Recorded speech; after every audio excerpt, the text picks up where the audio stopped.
Ready to ditch the basic tees and level up your Roblox style game with a killer plaid jacket? First, fire up Roblox Studio and insert a dummy avatar. This will be our model for the masterpiece we're about to create. Now, add a block part scale and position it to roughly cover the avatar's torso like a jacket. Don't worry about perfection just yet, we'll refine it.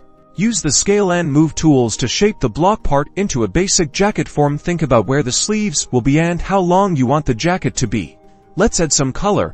In the properties window, change the color of the block part to your base plaid color. I'm going with a classic red for this tutorial. Next, add a texture object inside the block part. This is where the magic happens. Upload your favorite plaid texture. There are tons online, or you can even create your own.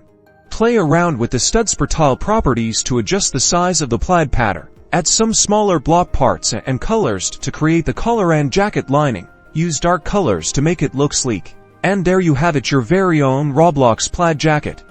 Experiment with different colors, textures, and styles to create a wardrobe full of virtual fashion. Don't forget to like, subscribe, and share your creations. #ROBLOX Fashion, #virtual design.